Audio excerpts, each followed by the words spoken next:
నిన్న రాత్రంతా కూడా ఇటు మధ్యప్రాచ్యం అట్టుడుకుపోయిందని చెప్పుకోవాలి. మధ్యప్రాచ్యం మరి ముఖ్యంగా ఇరాన్ దాడులతో ఇజ్రాయెల్ ఇప్పుడు ఏం చేయబోతుంది? ఎందుకంటే ఇరాక్ తన గగనతలాన్ని మూసేసింది. ఇప్పుడు దాడి చేయాలంటే ఇజ్రాయెల్కి సంబంధించి ఎలా చేయబోతోంది? ఎందుకంటే పైన చూసుకుంటే లిబియా ఉంది, లేకపోతే సిరియా ఉంది. సిరియా నుంచి దాడికి పాల్పడిన ఘటన ఉంది. మరి ముఖ్యంగా ఆ దాడుల క్రమాన్ని కనుక చూస్తుంటే వాళ్ళు రిలీజ్ చేసిన వీడియో ప్రకారం ఆ దాడులు చేసిన పద్ధతి కనుక చూసుకుంటే సిరియా నుంచి ఇరాన్ మీద దాడికి పాల్పడింది ఇజ్రాయెల్. కానీ ఇజ్రాయెల్ ఇంకొక మాట చెబుతోంది, ఇప్పుడు యావత్ ప్రపంచం అలర్ట్ అవ్వాల్సిన అవసరం ఉంది. ఎందుకంటే కనుక ఇటు ఇరాన్ ఒక బలిస్టిక్ మిసైల్స్ తన దగ్గర ఉన్నాయి. ఆ బలిస్టిక్ మిసైల్స్ని కనుక ప్రయోగిస్తే ఇటు యావత్ ప్రపంచానికి ప్రమాదకారిగా మారే అవకాశం ఉంది. కిలోమీటర్ల మేర అంటే 300 నుంచి 3000, 5000 కిలోమీటర్ల వరకు ఆ రేంజ్ చూపిస్తూ ఒక వీడియో రిలీజ్ చేయడం జరిగింది. ఆ వీడియోలో క్లియర్ కట్గా ఇటు భారత్ కూడా ఇంపాక్ట్ అయ్యే అవకాశం ఉంది, ఇండియా మీద కూడా ప్రభావం చూపించవచ్చు అని అర్థం వచ్చేలా ఆ వీడియో ఉంది. ఆ వీడియోకి సంబంధించి మరి కాసేపట్లో మీ ముందు చెప్పే ప్రయత్నం చేస్తాం. ఎందుకంటే అది చాలా కీలకమైన వీడియో, నేను మళ్ళీ చెప్పే ప్రయత్నం చేస్తాను దానికి సంబంధించి. Coming back to Operation Rising Lion. ఇది దాడి కాదు దండయాత్ర అంటోంది. అవును, ఇది దాడి కాదు దండయాత్ర, దయలేని దండయాత్ర అంటోంది ఇజ్రాయెల్.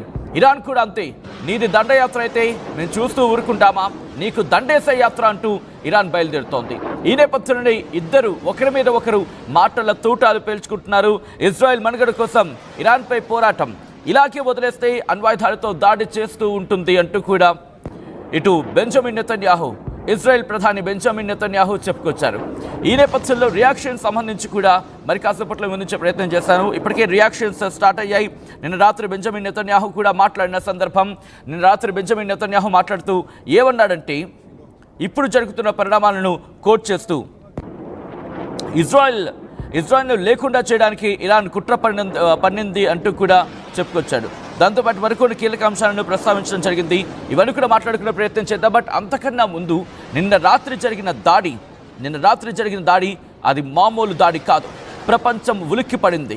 రాత్రి కనుక ఒక్కసారి సోషల్ మీడియాలో ఇంకా క్లియర్ కట్గా చెప్పాలంటే సోషల్ మీడియా వేదికగా కొన్ని ఫేక్ వీడియోస్ కూడా రావడం జరుగుతోంది.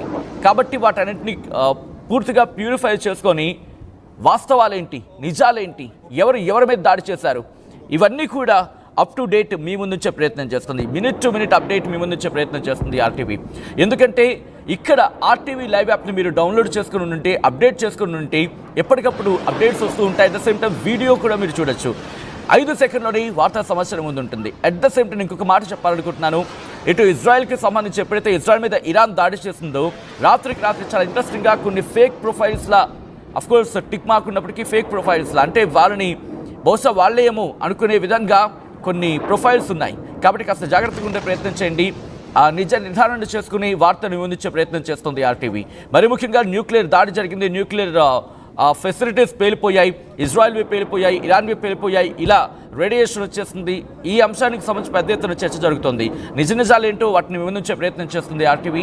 ఎప్పటికప్పుడు తాజా సమాచారాన్ని చూపించే ప్రయత్నం చేస్తుంది. Coming back to the subject, Israel ఇరాన్కి మధ్య ఏం జరుగుతోంది? ఈ యుద్ధం కొనసాగే అవకాశం ఉందా? అణు యుద్ధానికి తెరలేపాయా అంటే అవుననే మాట వినిపిస్తోంది. కారణం నిన్న ఇటు ఇజ్రాయెల్ కూడా వాళ్ళ న్యూక్లియర్ ఫెసిలిటీస్కి సంబంధించి ఆ న్యూక్లియర్ ఫెసిలిటీస్ని ఇరాన్ కుంభస్థలానికి సంబంధించి ఇజ్రాయెల్ దెబ్బకొట్టిన పరిస్థితి. మరి ముఖ్యంగా నాటంజ్ అణు సముదాయాన్ని ధ్వంసం చేసిన పరిస్థితి ఉంది ఇజ్రాయెల్. ఇక ఇరాన్ ఊరుకుంటుందా? మరి ముఖ్యంగా వాళ్ళ అణ్వాయుధ శాస్త్రవేత్తలు లేకపోతే న్యూక్లియర్ సైంటిస్ట్ని ముగ్గురిని చంపేస్తుంది ఇజ్రాయెల్ అంటూ చెప్పిన నేపథ్యంలో, దాంతోపాటు సైనికాధ్యక్షుని కూడా చంపేస్తుంది ఇజ్రాయెల్ అంటూ చెప్పిన నేపథ్యంలోనే ఇరాన్ కూడా ప్రతీకార దాడులకు దిగింది న్యూక్లియర్ ఫెసిలిటీస్కి సంబంధించి.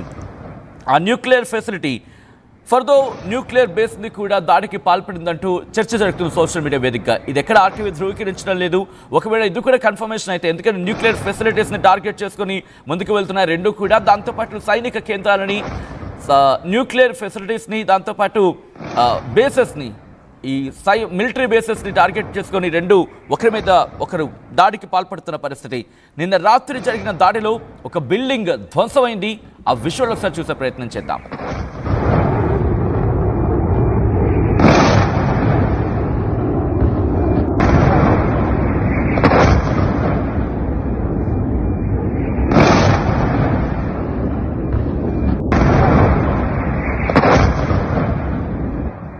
报告。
哎，热蛋和茄子泥。